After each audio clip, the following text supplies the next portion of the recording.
Hola, soy Luis Gómez Borjas y hoy hablaremos del primer aspecto citado en la publicación de la Harvard Business Review titulada Discovering Your Authentic Leadership.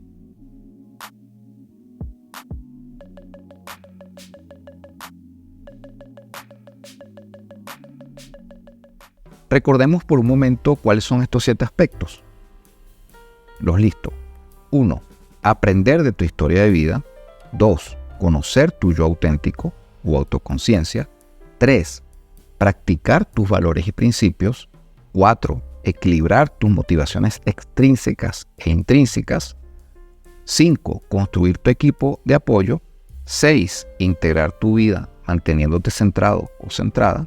Y 7. Empoderar a las personas para liderar. Ahora, hablemos del primero, aprender de tu historia de vida. Aprender de tu historia de vida. Si nos imaginamos siendo Alejandro Magno a los 20 años de edad, poco después de asumir el trono de su padre, ¿qué se pudo haber contado a sí mismo ese joven? Pudo haber estado caminando por los pasillos de su palacio en medio de un atardecer de verano, reflexionando sobre su nuevo rol como rey de Macedonia.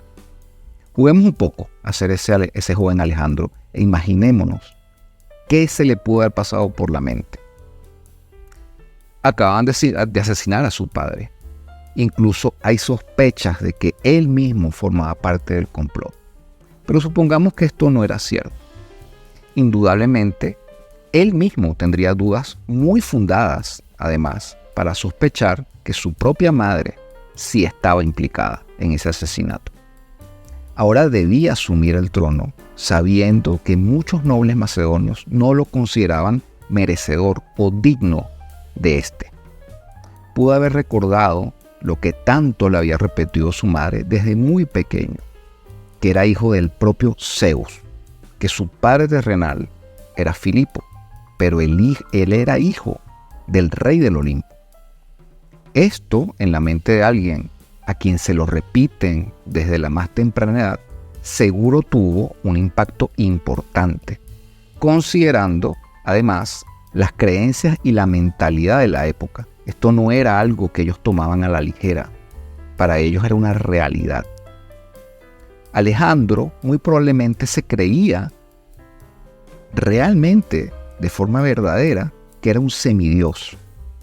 Esa autopercepción pudo haber acompañado la psique de Alejandro como si fuese una música de fondo, siempre presente, aunque no siempre de manera explícita. Esa autopercepción de grandeza, además fundada en sus logros militares y personales, con episodios bien concretos y llamativos. En lo personal podemos citar, por ejemplo, uno cuando domó a Bucéfalo, su amado caballo, cuando nadie más se atrevía ni siquiera a acercarse a ese animal. En lo militar, acompañó a su padre en varias campañas y destacó siendo comandante de caballería. También había sido nombrado regente del reino cuando Filipo partía a la guerra. Además, uno de los más grandes filósofos de todos los tiempos había sido su tutor, su maestro, Aristóteles. Sabía, además, que los nobles no lo veían con buenos ojos, lo veían como un mestizo. Y eso era como una especie de discapacidad, lo veían ilegítimo. Pero lo que Alejandro tal vez se decía a sí mismo era que pensaba como griego, gracias a su educación dada por Aristóteles, pero peleaba como macedonio. Esto era un dicho que era muy popular aparentemente en esa época. Además combatía codo a codo con sus hombres. La mayoría de ellos eran sus amigos de toda la vida. Él era ejemplo de valentía y determinación. Alejandro muy probablemente no usaba muy a menudo, o tal vez nunca, la palabra imposible. Simplemente no sabía lo que eso significaba. También era muy curioso y aventurero. Quería conocer los confines del mundo. Quería llevar la cultura helénica a todos los rincones del planeta.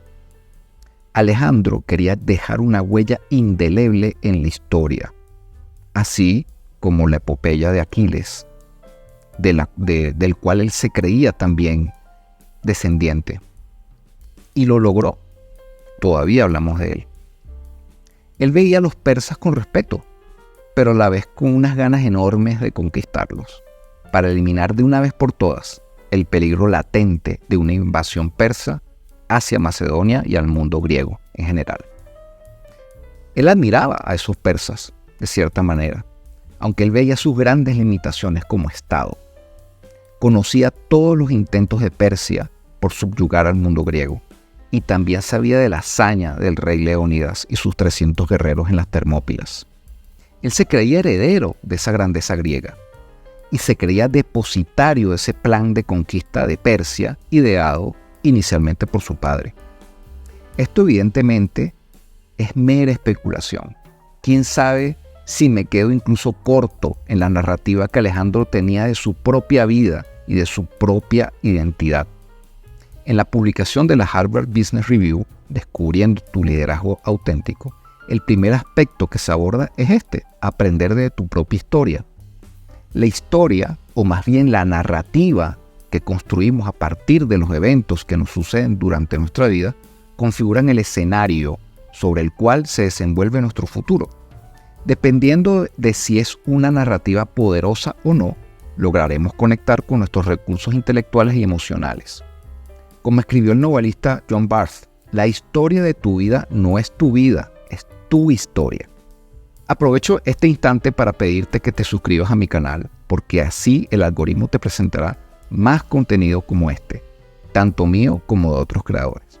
Volviendo al tema, los grandes líderes, los líderes auténticos, porque para ser un gran líder debes ser necesariamente un líder auténtico, seguramente tienen una narrativa de sus vidas bastante positiva, destacando sus fortalezas ante la adversidad.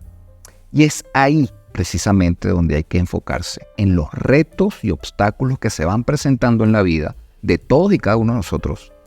Hay personas, que ojalá fuesen mucho más numerosas, que ven en los momentos dolorosos de su propia vida pruebas que les han permitido crecer como seres humanos. Es en esos momentos cuando se revela de qué están hechos realmente. Y si no tienen lo necesario para salvar un obstáculo, pues lo desarrollan, lo aprenden y buscan rodearse de quienes puedan ayudarlos a lograr su cometido. Estas personas recuerdan el dolor que sufrieron durante esos momentos, no los olvidan. Seguramente preferirían que las cosas hubiesen sucedido de otra manera, pero no se detienen a lamentarse, y si lo hacen no es por mucho tiempo. Cuando miran hacia atrás y rememoran esos instantes, van creando una narrativa que los empodera, que les demuestra a ellos mismos de lo que son capaces. Esos momentos de grandes pruebas pueden equipararse a fracturas, que al curarse han hecho el hueso más denso, más fuerte. Nuestra narrativa acerca de nuestras vidas es una parte importantísima de nuestra identidad, de eso que nosotros creemos que somos. Entre más poderosa y empoderante sea la narrativa de nuestras vidas, ese cuento que nos echamos a nosotros mismos, de nosotros mismos, más poderosa y brillante será nuestra identidad. Es dentro de esa historia personal que encontraremos las enseñanzas que nos hacen ser líderes auténticos. Es ahí donde palpamos la prueba fehaciente de lo que hemos logrado antes y de lo que podemos lograr en el futuro. Es prueba de nuestra resiliencia. Alejandro era considerado mestizo, como ya mencioné, por los nobles macedonios, porque su madre era griega, no era macedonia. Esta condición era una desventaja, una especie de mancha a los ojos de estos nobles. Desde el punto de vista macedonio, no era puro y por lo tanto no era merecedor de gobernar sobre su pueblo. Desde el punto de vista griego, era mitad bárbaro, menospreciado, no era suficientemente civilizado, no era suficientemente griego, no era suficientemente inteligente. Esto se hizo patente en la boda del padre de Alejandro con la hija de un noble macedonio. El nuevo suegro, en medio de la celebración, le dijo a Filipo: ahora podrás tener un hijo legítimo. Este comentario molestó mucho a Alejandro y generó un altercado con su padre que desencadenó en su exilio. No creo que el joven Alejandro en ese periodo de su vida se haya dedicado a lamentarse de por qué su madre no era macedonia, o que se haya quedado atascado en el rencor hacia su padre por haberse casado con otra mujer de origen macedonio y no griego como su mamá. Seguramente le dolió ver su ascenso al trono amenazado, ver su legitimidad puesta en duda. Tuvo que exiliarse y ganarse el perdón de su padre, el cual obtuvo tiempo después, cabe destacar. Por el contrario, se dedicó durante su exilio a fortalecer alianzas con militares y políticos en Macedonia. Profundizó mucho más la relación con sus amigos más cercanos, exiliados con él. No creo que se haya limitado a lamentarse, sino que se abocó a recuperar su majestad y legitimidad como heredero del trono ante el pueblo macedonio.